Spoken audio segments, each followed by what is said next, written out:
The Blind Kitchen logo appears. Fade to black. Hello, and welcome to the Blind Kitchen, where safety is a #1 priority. Many people ask me, how can I know if my meat is safe to consume? Many recipes say, cook it till the juices run clear, or cook it till it's no longer pink. But people with vision loss often don't have access to that information. So that is where the talking thermometer comes in. The talking thermometer is a tool that can tell you the internal temperature of a cooked food item. I want to describe the physical thermometer for you.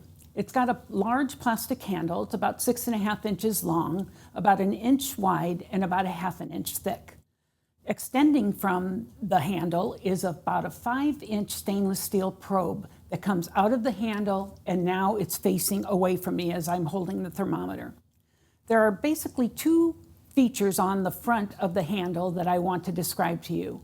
One is a plastic window that's an LED display that lets you visibly see what the temperature the thermometer is sensing, but you're not going to need that. There are also 4 buttons located roughly like the numbers on a clock. There's a button at 12 o'clock, 3 o'clock, 6 o'clock, and 9 o'clock. The button at 3 o'clock is the on and off switch. The button at 12 o'clock toggles between Celsius and Fahrenheit as the cook prefers. The button at 6 o'clock is the light switch. The button we like the best, though, is at 9 o'clock, and that is the speak button. When the thermometer is on and I press that speak button, the thermometer will talk to me and tell me what the temperature is that the tip of the probe is currently touching. That's how I can know what's going on inside my turkey or inside my chicken. The tip of the probe can get in there, even if my fingers can't.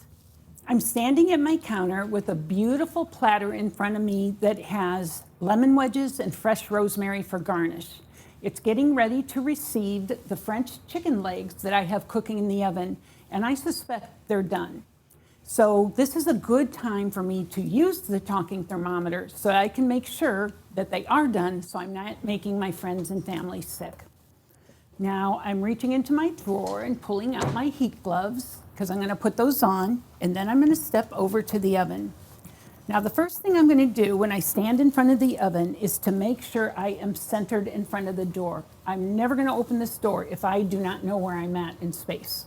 So I'm right in the center. I'm pulling open the oven door and opening it all the way up and turning my head so I don't get that heat. And I'm reaching into the oven, but only with my fingertips on the front of the rack. I'll never put my arms in the oven. I bring the food out to me. I don't go in there to get it. That just hurts. So I'm going to pick up this tray and I'm going to put it on top of the stove so I can temp it, make sure it's safe. I'm pushing the oven rack back in and I'm closing the door. So I'm coming back to my counter and I'm taking off the heat gloves and I'm going to grab my talking thermometer. Now the nice thing about this particular recipe is that the chicken legs bones stick up in the air above where I'm going to be temping. So I can actually reach over and grab that bone. Then I use the talking thermometer kind of like a white cane, and I find where the center of that meat is. I'm going to wait for a couple seconds, and then I'm going to press the temperature. 185.0 degrees Fahrenheit. That is plenty. I'm also now going to take the plate over near, and I'm going to grab one of the bones, and I can pick them up right by the bone, which makes this very nice. And I'm going to put them on the plate. Now, I want to make sure I get this hot food to my family, so I want to thank you for coming by the Blind Kitchen. And until next time, happy cooking. She smiles towards the camera. Fade to black. The Blind Kitchen logo appears. Fade to black. Neo Creative Productions logo appears. The logo fades to black.